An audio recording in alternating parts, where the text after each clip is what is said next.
Assalamualaikum warahmatullahi wabarakatuh. Alhamdulillah wassalatu wassalamu ala Rasulillah wala haula wala quwwata illa billah. Ashhadu an la ilaha illallah wahdahu la syarikalah wa ashhadu anna Muhammadan abduhu wa rasuluhu la nabiyya ba'dah. Jamaah salat maghrib yang dirahmati Allah subhanahu wa ta'ala. Materi kita pada sore hari ini di waktu yang sangat singkat ini adalah mempersiapkan kematian. Bagaimana seorang muslim mempersiapkan dirinya untuk berjumpa dengan kekasihnya Allah subhanahu wa ta'ala. Setiap kita tentu ingin berjumpa dengan wajah ceria dengan Allah, berjumpa menghadap Rabb kita dengan riang dan gembira. Ada ketentuan-ketentuan yang sudah ditetapkan di dalam Al-Quran maupun sabda-sabda Nabi Sallallahu Alaihi Wasallam. Ada sebuah hadis yang diriwayatkan oleh Al-Imam At-Tirmidzi di mana Rasulullah Sallallahu Alaihi Wasallam bersabda, Al-Kaisu man dana nafsahu wa amila lima ba'dal maut. Orang yang beruntung adalah orang yang dana nafsahu, menahan dirinya, menahan hawa nafsunya, menahan keinginan yang di luar dari syariat. Wa amila lima ba'dal maut, dan ia pun akhirnya mengerjakan semua amalan-amalan yang mestinya untuk kehidupan berikutnya. Bukan mengejar dunia lebih besar daripada akhirat. Di zaman kita sekarang begini, keadaan sampai di depan Ka'bah tuh ada yang ya Rob fulus gitu. Sayang sekali dinasehati oleh saudaranya. Mintanya yang lebih bagus. Ya kan? Di depan kuburan orang-orang mempersekutukan Allah, minta fulus. Bayangkan. Udah isyrok billah mintanya yang kecil. Karena rezeki uang itu rezeki yang paling hina. Rezeki yang paling kecil. Ada sebuah ayat yang menerangkan kalau kita pengen jadi orang yang beruntung, al-kaisu al-fatinu al-akilu. Para ulama menafsirkan kais itu kecerdasan dan akal yang sehat. Orang yang cerdas dan memiliki akal sehat, dia akan mengikuti firman Allah, wabtaghi fima atakallah darul akhirah. Walaupun wala tansa nasibaka minad dunya. Dan kejarlah apa-apa yang Allah janjikan untuk kalian, apa-apa yang Allah akan berikan untuk kalian dari kehidupan akhirat. Ini orang-orang yang cerdas, yang berakal sehat. Wala tansa nasibaka minad dunya, tapi jangan lupakan urusan dunia. Jasad kita perlu makan, perlu gizi, perlu istirahat, perlu kebutuhan biologis dan lain sebagainya. Maka dalam hal ini kalau kita mau beruntung dan tidak hina, ada sebuah ayat yang menerangkan kita harus apa. Duribat alaihimul maskanah, duribat alaihimuz zillatu aina ma thuqifu illa bihablim minallahi wa hablim minan nas. Kalian akan terus dihinakan oleh Allah Subhanahu wa taala dimanapun kalian berada. Mereka tuh orang-orang Yahudi, orang-orang Nasrani, dalam ayat ini diterangkan sedemikian. Duribat alaihimuz zillatu aina matsuqifu. Mereka itu akan selalu hina. Illa bihablim minallah wa hablim minanas. Syaratnya dua. Apa? Berhubungan baik dengan Allah, berhubungan baik dengan sesama. Kalau kita tinjau tata cara etika dan unsur-unsur hubungan baik dengan Allah, ada 3 perkaranya yang harus kita ingat. Pertama, jangan sekali-kali mempersekutukan Allah. Wa'budullaha wa la tusyriku bihi syai'an. Ini yang pertama. Makanya dalam surat Kahfi itu diterangkan, kita kan demen surat Kahfi. Lakinnahu Allahu Rabbi wa la usyriku bi Rabbi ahada. Dialah pengatur, pencipta, pembimbing, pemelihara kita. Wala usyriku bi Rabbi ahada. Aku tidak akan, ini harus diazamkan dalam diri kita. Harus diikat kencang-kencang, wala usyriku bi Rabbi ahada. Itu yang pertama. Karena kalau orang sudah berani mempersekutukan Allah, hidupnya akan hancur. Baik di dunia maupun di akhirat. Wa may yusyrik billahi faqad iftara itsman azima. Barang siapa yang berani mempersekutukan Allah, maka dia telah melakukan dosa yang sangat besar. Dalam ayat lain masih surat An-Nisa, wa may yusyrik billahi faqad dhalla dhalalan ba'ida. Wa man, barang siapa yusyrik billah, mempersekutukan Allah, faqad dhalla, dia akan menyimpang jauh dari ajaran Allah, dari syariat Islam, dari dinul Islam. Bahkan di akhirat akan binasa seluruh amal perbuatan yang dia kumpulkan pahalanya di dunia. Walau asyraku lahabita anhum ma kanu ya'malun. Seandainya mereka mempersekutukan Allah, lahabita, habis binasa, dikumpulin setinggi gunung, seluas lautan, tetapi kalau diletakkan di atas batu dan batu itu disiram dengan air hujan, maka tidak akan tersisa apa-apa yang ada di atas batu tersebut. Habis. Ah, ini bahayanya. Mempersekutukan Allah Subhanahu wa taala. Hati-hati. Ini yang pertama, cara kita menjalin hubungan dengan Allah. Wa'budullaha, sembahlah Allah. Beribadahlah kepada Allah. Wala tusyriku bihi syai'a. Jangan sekali-kali kita mempersekutukan Allah dengan satu apapun. Poin pertama, tanamkan dalam diri kita surat Al-Kahfi tadi. Lakinnahu wallahu rabbi wala usyriku bi rabbi ahada. Syirik ada 2. Ada syirik akbar, ada syirik asghar. Dua-duanya dilarang. Tidak boleh satu saja ada dalam diri kita. Syirik asghar enggak boleh. Allah Subhanahu wa taala berfirman, wa man kana yarju liqa'a rabbih falyamal amalan sholihan wa la yusyrik bi ibadati rabbih ahada.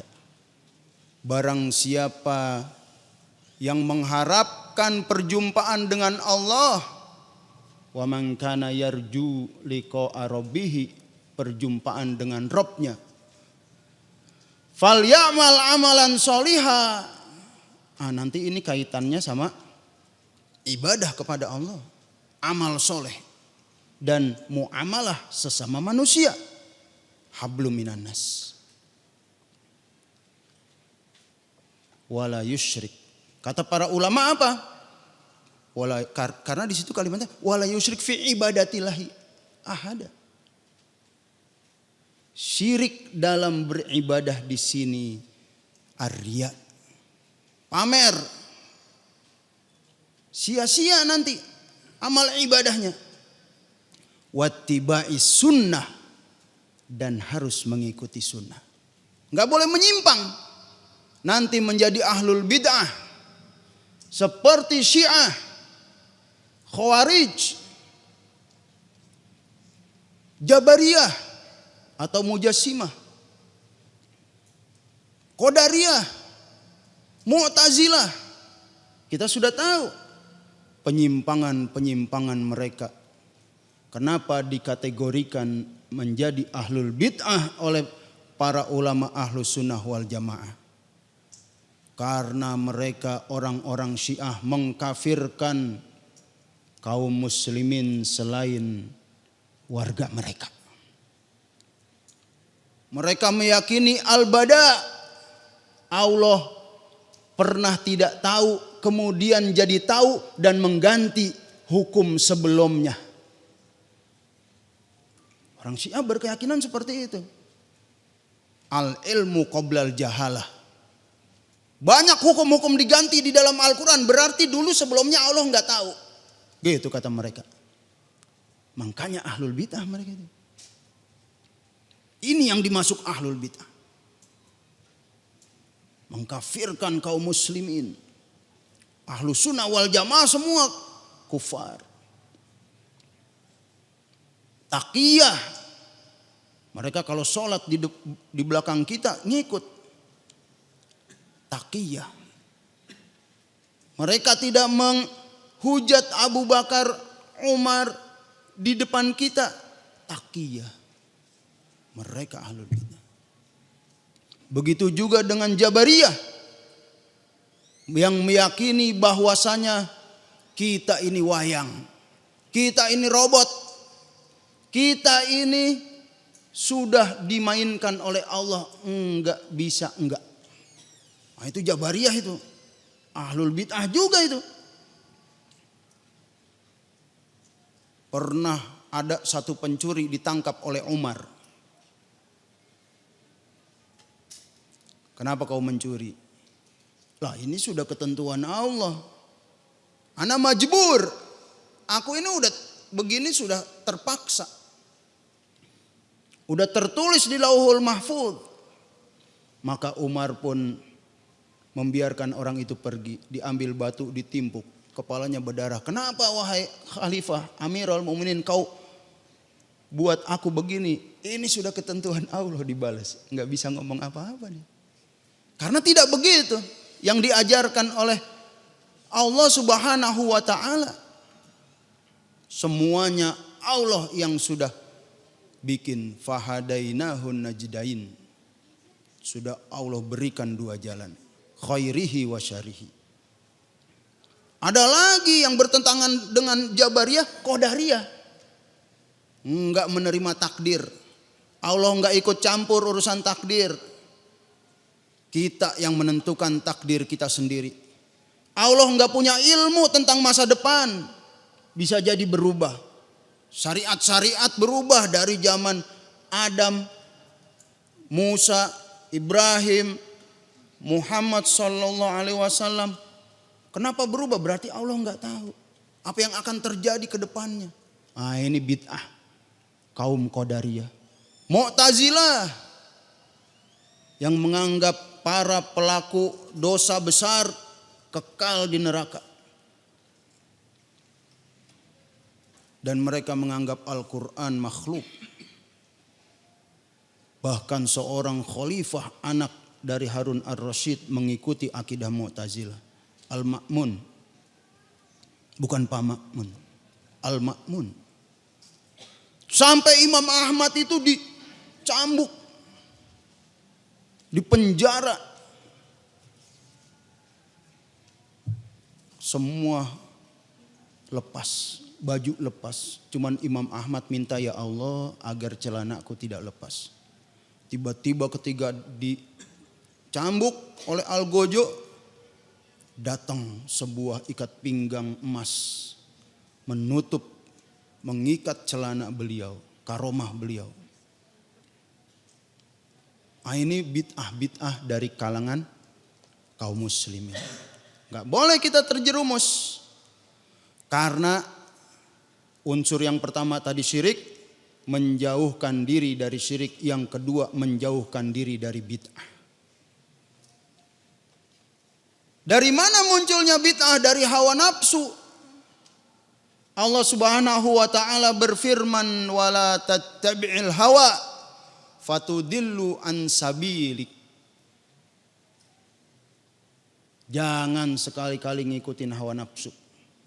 Kau akan keluar dari jalanmu. Wala tattabi' man aghfalna qalbahu an dzikrina wattaba'a hawahu wa kana amruhu furuto. Dalam Al-Kahfi juga diterangkan begitu ya. Jangan ngikutin orang yang kami jadikan hatinya lalai. Sabab musabab dijadikan hatinya lalai karena mereka melalaikan Allah. Fanasiyallah fanasu. Maka Allah pun menjadikan mereka lupa dengan zikrullah. Wattaba'a hawa, mengikuti hawa nafsunya, bikin-bikin sendiri. Apa yang tidak dianjurkan mereka bikin. Wah, ini bagus nih. Untuk daerah sini kayaknya ini bagus nih. Dibikin deh tuh syariat-syariat baru sehingga mereka mengikuti hawa nafsunya. Dan ini dilarang.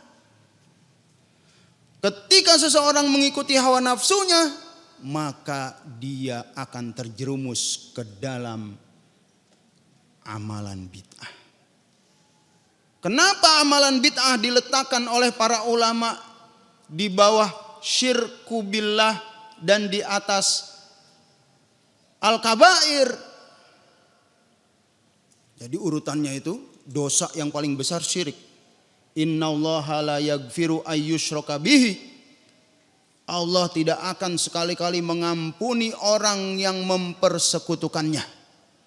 Kalau mati membawa kesyirikan, ancamannya kekal di neraka.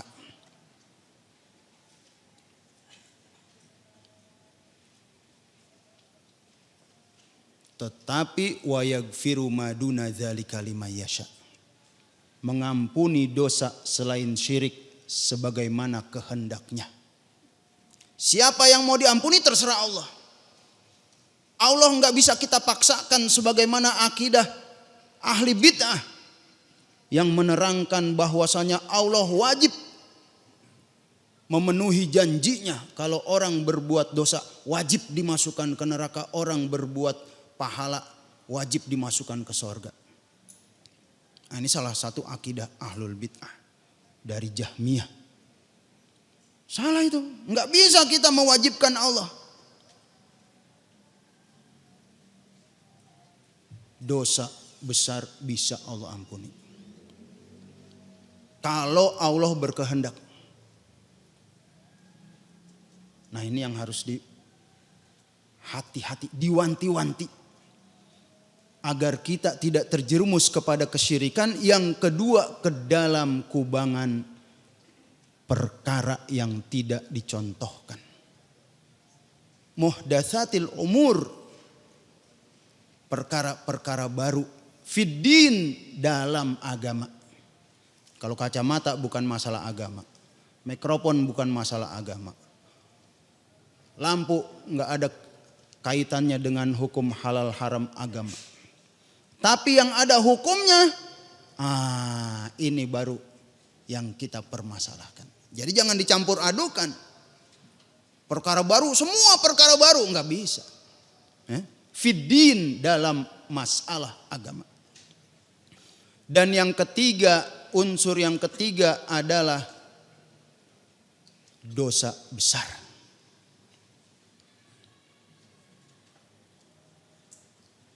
Ini yang harus kita jauhi.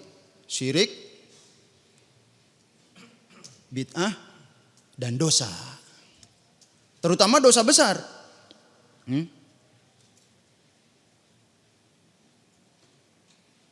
Itu harus dijauhi.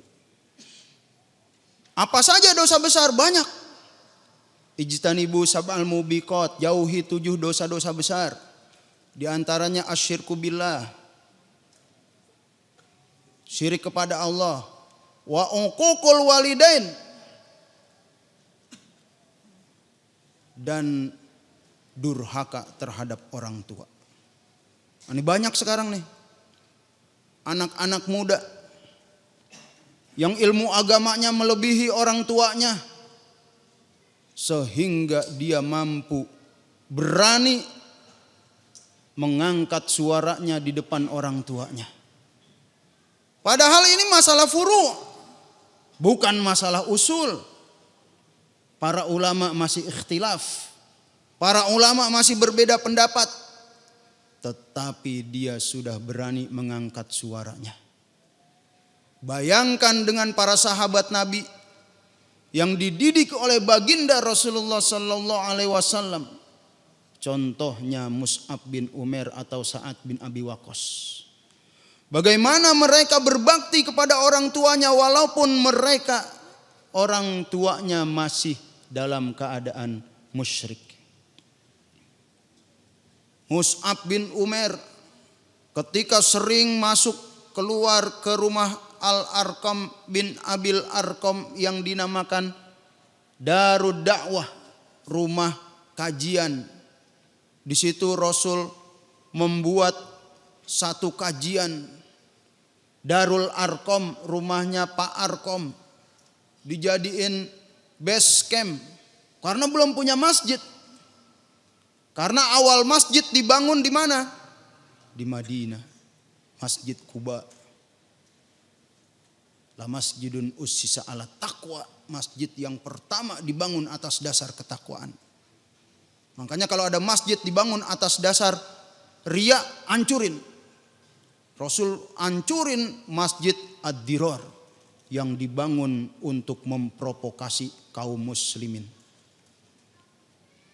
Kalau di zaman kita jangan dihancurin ya kan.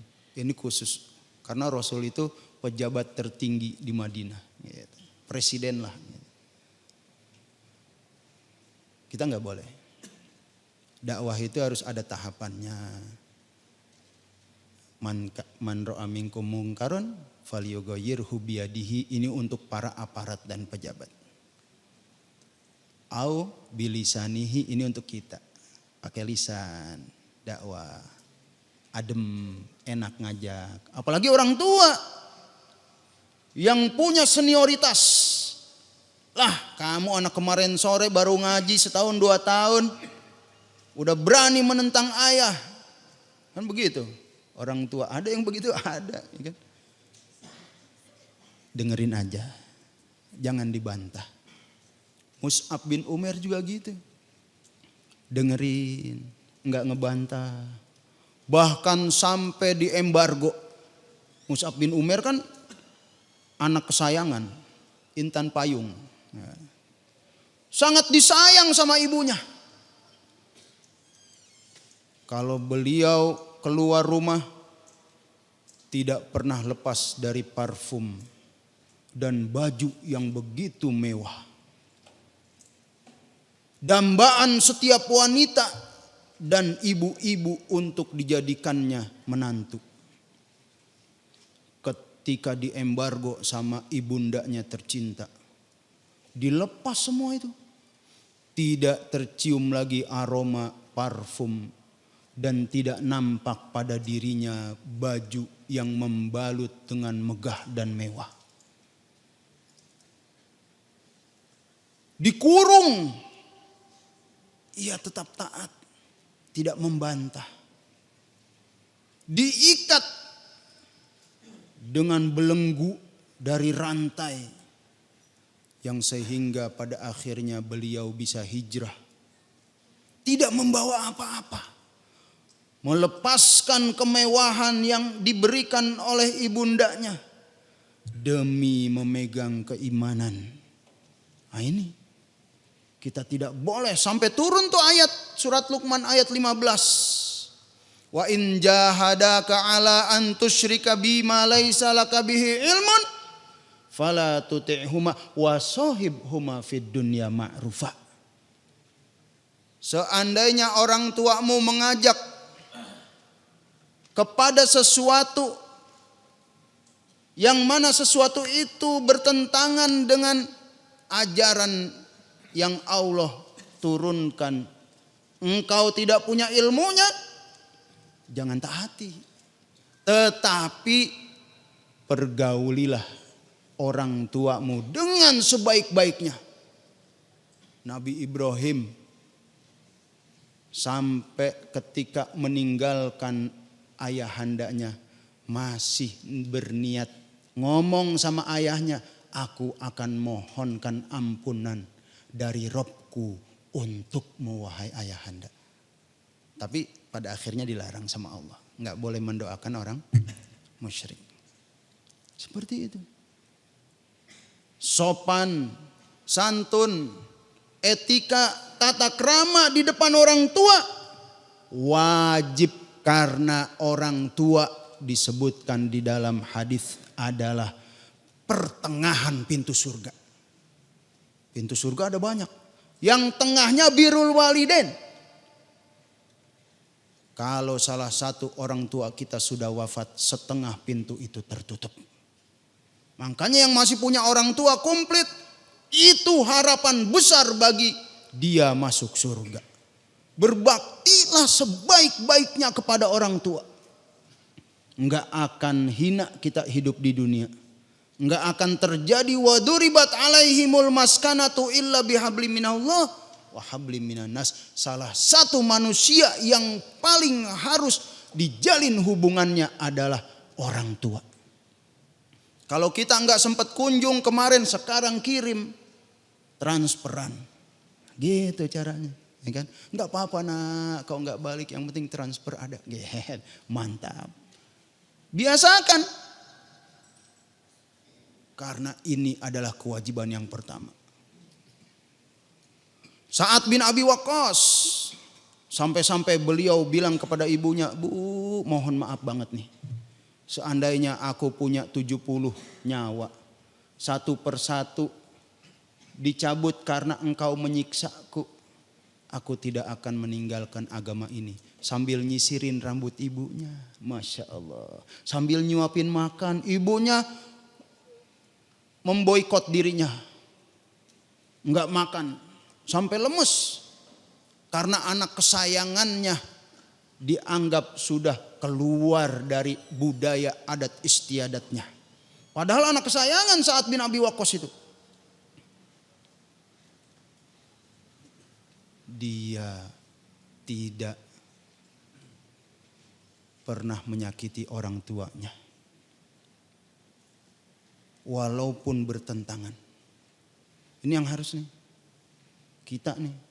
Kalau mau masuk surga, jalin hubungan dengan Allah. 3 unsurnya. Yang pertama, jangan berbuat syirik. Yang kedua, jangan berbuat bid'ah. Yang ketiga, jangan berbuat dosa. In tajtanibu kaba'ira ma tunhauna anhu nukafir anhum sayi'atuhum. Kalau kita mampu, di sini kalimatnya in tajtanibu mereka. Kalau kita mampu menghindari dosa-dosa besar kabair, ma tunhauna anhu, yang dilarang, nukafir anhum sayi'atuhum. Kita akan dibersihkan dosa-dosa kita, Masya Allah.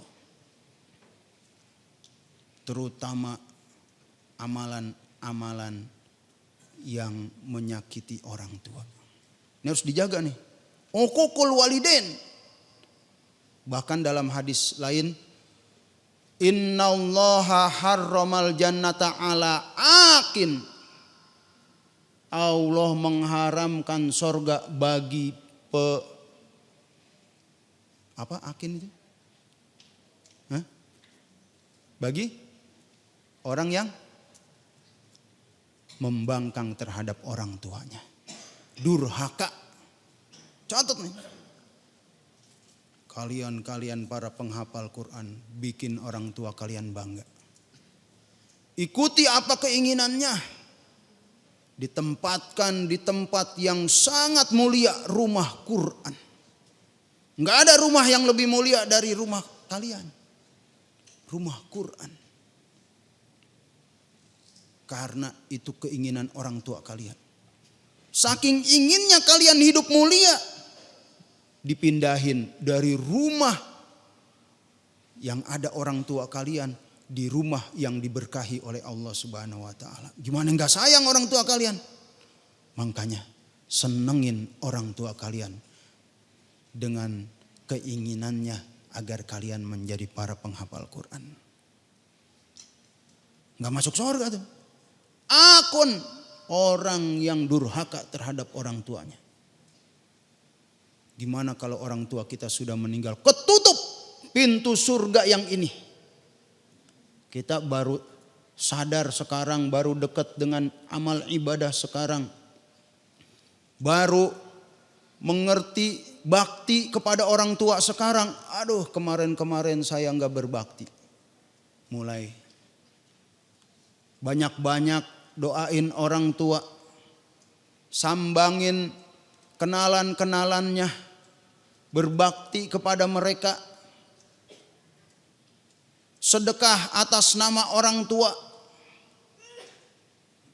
Ada seorang raja di Arab Saudi, namanya Raja Fahad. Beliau membeli tanah 1,5 juta meter. Setelah menyelesaikan pembangunan Masjidil Haram tahap pertama tahun 94. Tahun 2004 beliau beli tanah 1,5 juta meter. 1,5 miliar dolar. Tebus. Kemudian dibangun 7 menara. Ditulis di situ wakaf untuk ayahanda Abdul Aziz. Kalau yang pernah umroh coba liatin. Tulisannya wakfun, wakaf. Beliau kasih uang sebesar itu pahalanya untuk orang tua. Beliau sewakan itu menara-menara itu. Apa bahasa kitanya itu? Tower-tower itu. Disewain. Siapa yang mau sewa? Ada hotel Zam-Zam. Akhirnya sekarang towernya jadi Zam-Zam Tower. Ada hotel Sofwah, ada hotel Kiblah, ada hotel Marwah. Banyak tuh, ada 7. Uangnya semua, uang sewa tersebut dimasukin ke Masjidil Haram. Makanya di Masjidil Haram gak ada koncelengan. Karena udah cukup dari penyewaan 7 tower itu untuk Masjidil Haram. Enggak sampai di situ. 5 lantai dasar beliau bangun untuk perbelanjaan. Semua outlet yang ada di dunia yang mahal-mahal itu ada di situ kalau kita cari. Ada. Mau parfum termahal ada di dalam situ. Di Zam-Zam Tower. Mau arloji termahal dijual di situ. Uang sewanya dikasihin ke masjid. Masya Allah. Udah raja, kaya, berbakti sama orang tua. Di dunia bahagia, di akhirat insya Allah masuk surga. Raja Abdullah gak mau kalah adiknya. Kakaknya bangun Masjidil Haram tuh diperluas itu. Sangat megah sampai 2004. Masya Allah. Megah sekali. Adiknya Raja Abdullah ngeluarin duit juga. Abang saya doang emang yang bisa. Dia beli tuh daerah Pasar Seng dihancurin. Hotel Sheraton digusur. Hotel Sheraton bisa digusur, Masya Allah. Luar biasa. Dibeli. Sekarang jadi masjid. Masjid Abdullah.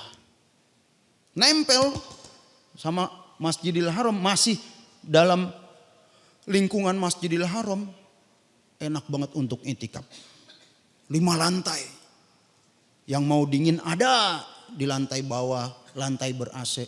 Yang mau enggak dingin ada di mezzanine. Enak. Luasnya seluas Masjidil Haram sebelum itu. Masya Allah. Nah ini.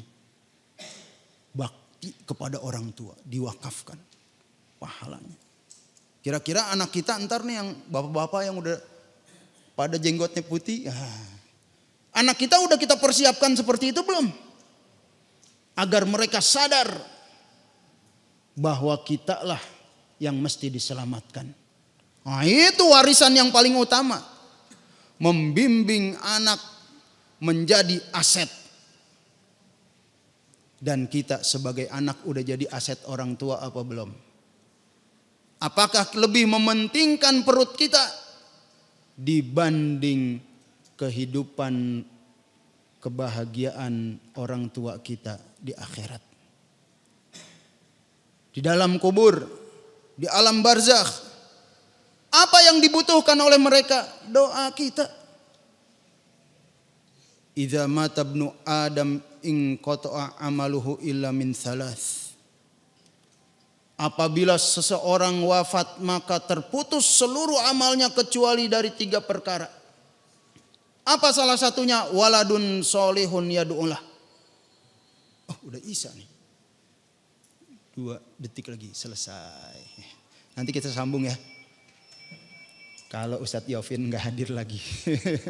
Subhanakallahumma wa bihamdika asyhadu an la ilaha illa anta astaghfiruka wa atubu ilaik. Wassalamualaikum warahmatullahi wabarakatuh.